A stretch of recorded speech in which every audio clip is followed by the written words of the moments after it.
नमस्कार साथियों, आप सभी का आर्यन ऑल एग्जाम नोट्स में मैं राम नरेश मिश्र स्वागत करता हूं। दोस्तों, आज नागरिक शास्त्र भाग 7 के अंतर्गत आप सभी को बहुत ही महत्वपूर्ण प्रश्न, चुनिंदा प्रश्न है जो अक्सर परीक्षाओं में पूछे गए हैं और इन सभी परीक्षाओं में जो वर्तमान में होने वाली हैं, इन सभी परीक्षाओं में आने की संभावना है। चाहे टीजीटी हो, पीजीटी हो, पुलिस हो, लेखपाल हो, सीटेट हो, एसटेट हो या अन्य कोई परीक्षाएं हो, या हमारी जो अभी जूनियर प्राथमिक शिक्षक की भर्ती आने वाली है, ये सभी परीक्षाएं हो, इतिहास, नागरिक शास्त्र से जुड़े प्रश्न अक्सर आते हैं। तो आप सारे इन प्रश्नों को अच्छे से दोहरा लें। अब बहुत इंपॉर्टेंट है और विद्यार्थियों के लिए और प्रतियोगी परीक्षार्थियों के लिए, दोनों के लिए महत्वपूर्ण है। तो आपका समय न गवाते हुए आइए हम वीडियो की शुरुआत करते हैं। आज हम नागरिक शास्त्र भाग 7 देखते हैं।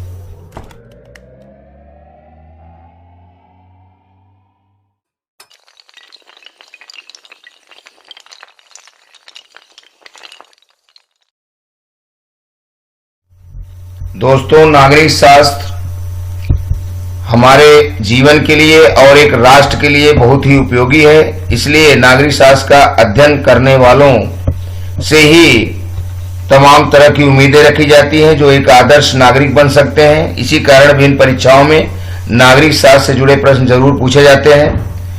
आज का पहला प्रश्न है, सामुदायिक विकास कार्यक्रम का आरंभ किया गया था।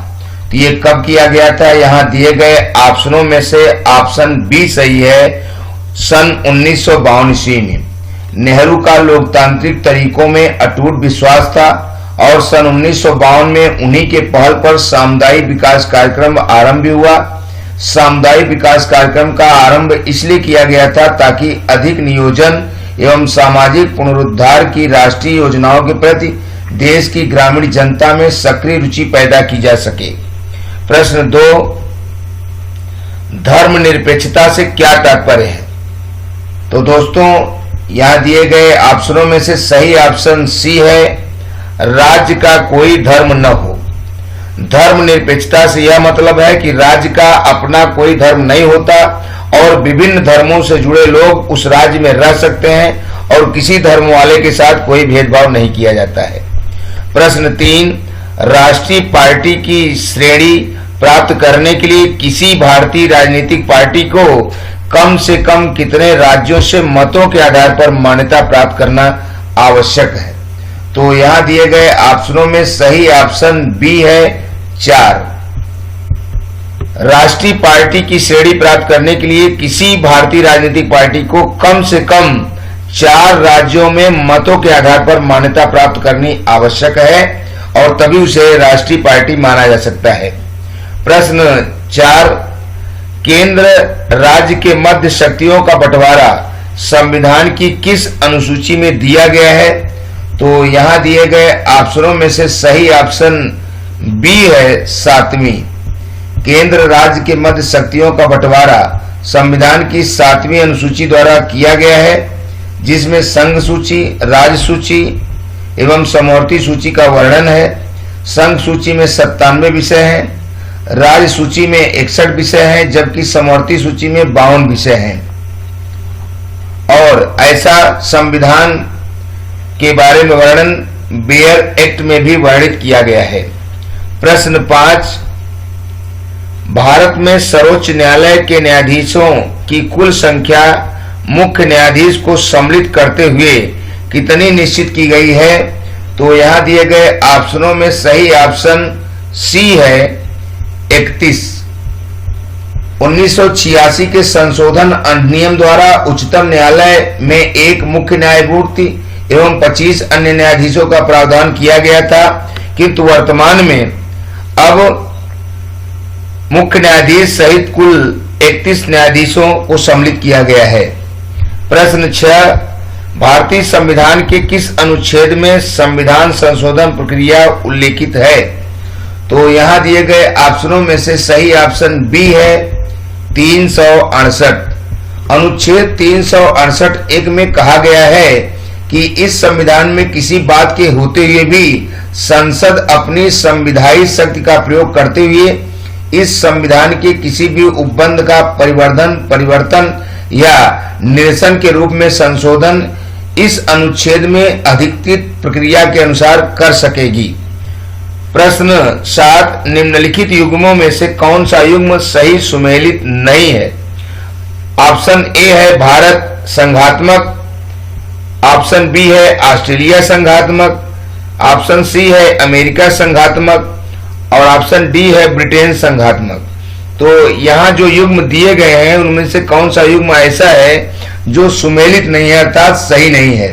तो यहाँ दिया गया ऑप्शन डी सही है, ब्रिटेन और संघात्मक। ब्रिटेन में एकात्मक शासन प्रणाली है, वहां पर समस्त शक्तियां केंद्र में निहित होती हैं, जबकि भारत, ऑस्ट्रेलिया, अमेरिका आदि में संघात्मक शासन प्रणाली है।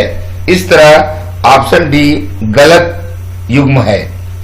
प्रश्न 8, संविधान समीक्षा हेतु बनाई गई नवीनतम अब तक की अंतिम समिति के अध्यक्ष कौन थे?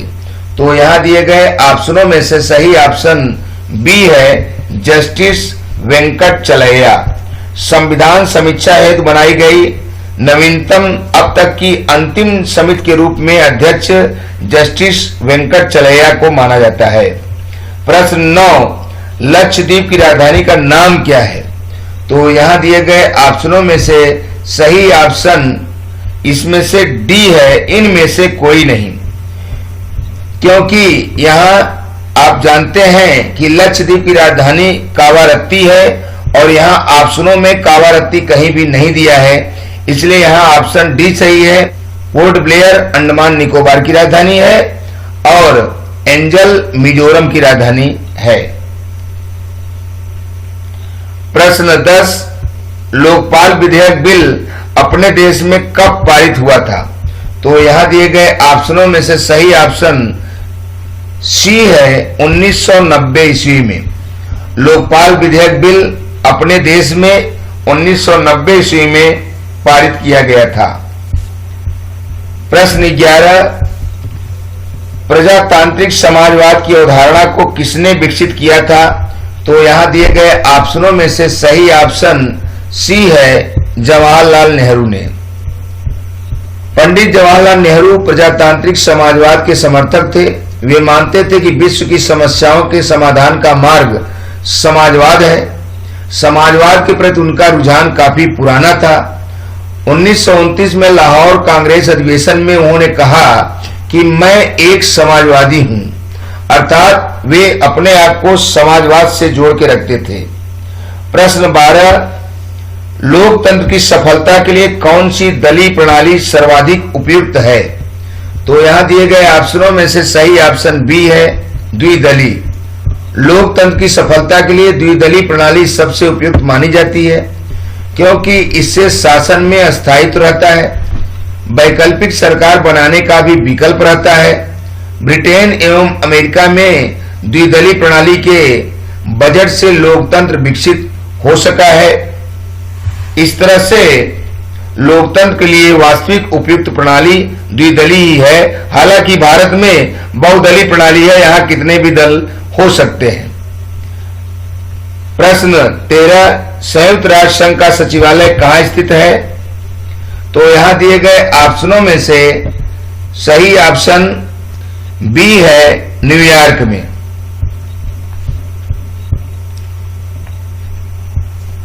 संयुक्त राष्ट्र संघ का मुख्यालय न्यूयॉर्क में है। 14 दिसंबर 1946 को संयुक्त राष्ट्र ने अपना मुख्यालय संयुक्त राज्य अमेरिका में रखने के पक्ष में मतदान किया। न्यूयॉर्क में ईस्ट नदी के किनारे 7 हेक्टेयर भूमि खरीदने के लिए अमेरिका के जॉन डी रॉकफेलर जूनियर ने $85 लाख की रकम दान में दी। संगठन की इमारत 1952 में बनकर तैयार हुई। न्यूयॉर्क के लोग आइलैंड में लेक सक्सेस पर अस्थायी मुख्यालय बनाया गया और 10 जनवरी 1946 को लंदन में महासभा का प्रथम सत्र आयोजित भी किया गया। प्रश्न 14, भारत के प्रथम पंचवर्षीय योजना का कार्यकाल क्या था? तो यहां दिए गए ऑप्शनों में से सही ऑप्शन ए है, सन 1951 से 1956 ईस्वी। भारत के प्रथम पंचवर्षीय योजना का कार्यकाल 1951 से 1956 ईस्वी माना जाता है। इसमें बेरोजगारी, कृषि, आर्थिक आय बढ़ाने और लोगों को हर तरह से रोजगार और संपन्नता प्रदान करने की बात की गई। प्रश्न 15, मंडल आयोग कब गठित किया गया था? तो यहां दिए गए ऑप्शनों में सही ऑप्शन डी है, सन 1979 ईस्वी में। मंडल आयोग का गठन जनता पार्टी ने 1979 में किया था, जिसने अपनी रिपोर्ट 1980 में प्रेषित की थी। आयोग के अध्यक्ष बीपी मंडल थे। इन्होंने पिछड़े वर्गों के लिए 11 सांकेतिक चिन्ह भी निर्धारित किए थे। प्रश्न 16, संघ लोक सेवा आयोग के सदस्यों की नियुक्ति की जाती है। तो यहां दिए गए ऑप्शनों में से सही ऑप्शन डी है, राष्ट्रपति द्वारा। संघ लोक सेवा आयोग के सदस्यों एवं अध्यक्ष की नियुक्ति राष्ट्रपति द्वारा की जाती है। आयोग के किसी भी सदस्य के सेवा शर्तों में उसकी नियुक्ति के पश्चात उसके लिए अलाभकर परिवर्तन नहीं किया जाएगा। प्रश्न 17, योजना आयोग का अध्यक्ष कौन होता है? तो यहां दिए गए ऑप्शनों में से सही ऑप्शन ए है, प्रधानमंत्री। योजना आयोग की स्थापना 15 मार्च 1950 को हुई, जिसके बारे में केंद्रीय मंत्रिमंडल ने एक प्रस्ताव पारित किया था। इस आयोग का अध्यक्ष प्रधानमंत्री होता है, किंतु इस वर्तमान में अब योजना आयोग को रद्द कर दिया गया है। अब नीति आयोग होता है, जिसका अध्यक्ष प्रधानमंत्री ही होता है। प्रश्न 18, गुट निरपेक्ष आंदोलन के संस्थापक कौन थे? तो यहां दिए गए ऑप्शनों में से सही ऑप्शन सी है, मार्शल टीटो। गुट निरपेक्ष आंदोलन के संस्थापक पंडित जवाहरलाल नेहरू, मिस्र के कर्नल नासिर एवं यूगोस्लाविया के मार्शल टीटो थे, जिन्होंने 1961 में बेलग्रेड में गुट निरपेक्ष आंदोलन की शुरुआत की थी। इस तरह से यहाँ पर दिए गए ऑप्शनों में ऑप्शन सी ही सही है। शेष option Nelson Mandela, Indira Gandhi, Eisenhower गुट निरपेक्ष आंदोलन से नहीं जुड़े हुए हैं। प्रश्न 19, भारत के प्रथम उप प्रधानमंत्री कौन थे? तो यहां दिए गए ऑप्शनों में से सही ऑप्शन सी है, सरदार पटेल। भारत के प्रथम उप प्रधानमंत्री सरदार पटेल थे। दोस्तों, सरदार पटेल को प्रधानमंत्री बनाने के पक्ष में बहु लोग समिति के माध्यम से तैयार थे, किंतु पंडित जवाहरलाल नेहरू इससे सहमत नहीं थे। इसी कारण बाद में महात्मा गांधी ने भी पंडित जवाहरलाल नेहरू का सपोर्ट किया और सरदार पटेल को प्रधानमंत्री की दावेदारी छोड़नी पड़ी और उन्हें उप प्रधानमंत्री बना दिया गया। प्रश्न 20, राज्य के नीति निर्देशक तत्व एक ऐसा चेक है जिसका भुगतान बैंक की इच्छा पर है, यह कथन किसका है? तो यहां दिए गए ऑप्शनों में से सही ऑप्शन ए है, केटी शाह का। प्रोफेसर केटी शाह के शब्दों में यह एक ऐसा चेक है जिसका भुगतान बैंक की इच्छा पर छोड़ दिया गया है। प्रोफेसर केसी बियर ने उद्देश्यों और आकांक्षाओं का घोषणा पत्र कहा है। प्रोफेसर बीएन राव ने इसे नैतिक उपदेश भी माना है। प्रश्न 21, संसद के किसी सदन की बैठक के लिए न्यूनतम गणपूर्ति कितनी होनी चाहिए? तो यहां दिए गए ऑप्शनों में से सही ऑप्शन ए है, समस्त सदस्यों की संख्या का 1/10।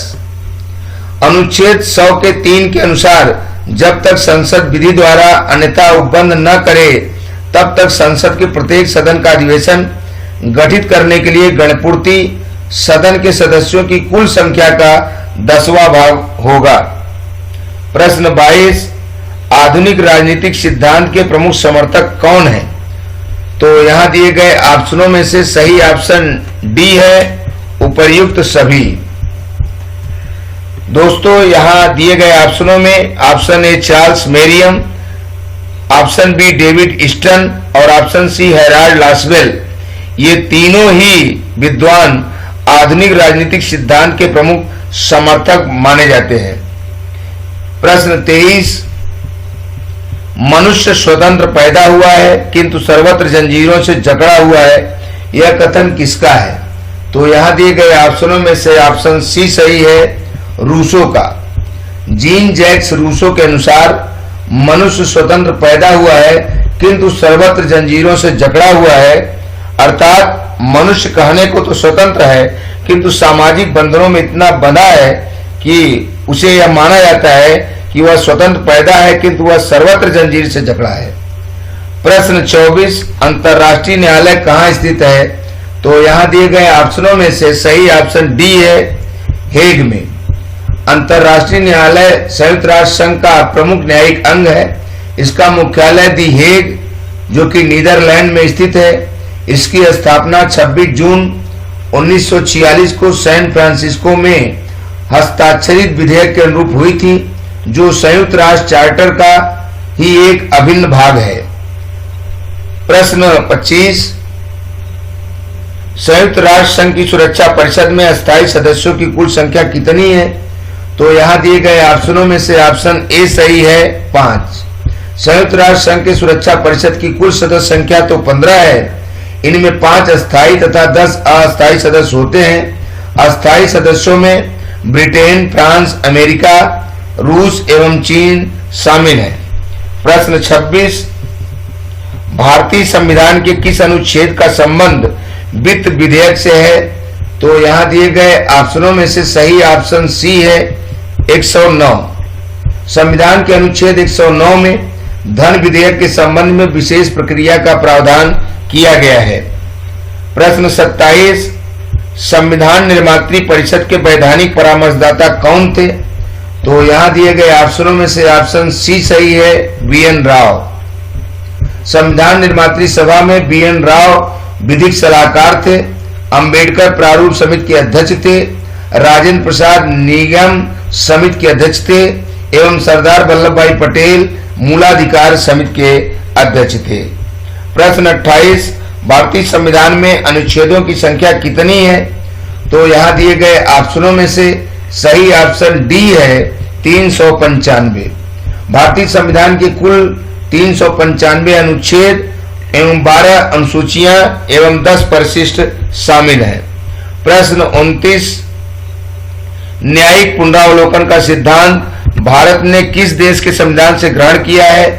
तो यहाँ दिए गए ऑप्शनों में से ऑप्शन बी सही है, संयुक्त राज्य अमेरिका।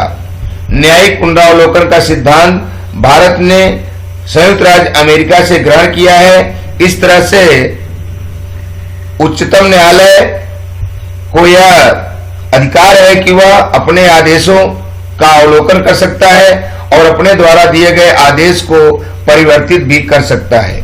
और इस वीडियो का अंतिम प्रश्न नंबर 30, भारतीय संविधान के लागू होने की तिथि क्या है? तो यहाँ दिए गए ऑप्शनों में से सही ऑप्शन ए है, 26 जनवरी 1950 ईस्वी। भारत का संविधान 26 नवंबर 1949 को अंगीकृत किया गया और कुछ उपबंध तुरंत प्रवृत्त भी हो गए थे। संविधान का मुख्य भाग 26 जनवरी 1950 को प्रवृत्त हुआ अर्थात लागू हुआ। इस तारीख को संविधान में प्रारंभ की तारीख कहा गया है और इसी तारीख को भारत में गणतंत्र दिवस भी मनाया जाता है। तो दोस्तों, आज आपने पूरा वीडियो जो देखा इसके लिए आपका धन्यवाद। आज मैं आप सभी के लिए 2 सवाल भी दिया हूं। इन दोनों प्रश्नों के उत्तर हमें कमेंट बॉक्स में जरूर बताएं। प्रश्न 1 है, भारतीय संविधान के किस अनुच्छेद का संबंध वित्त विधेयक से है? और प्रश्न 2, लक्षद्वीप की राजधानी का नाम क्या है? दोस्तों, आप नियमित रूप से आर्यन ऑल एग्जाम नोट्स को जरूर देखें। इसके अलावा आप नियमित रूप से अपनी परीक्षा की तैयारी करते रहें। अपने पढ़ने तैयारी का एक नियम बना लें। और यदि आप हमारे चैनल पर नए हैं तो Aryan all exam notes channel को सब्सक्राइब कर लें, बेल आइकन की घंटी दबा दें, अपने दोस्तों में शेयर करें, लाइक करें, जिससे तमाम लोग लाभान्वित हो सकें और अपने जीवन को आदर्श बना सकें। मनुष्य वही है जो मनुष्य के सहयोग के लिए हमेशा अपने जीवन को निछावर कर दे।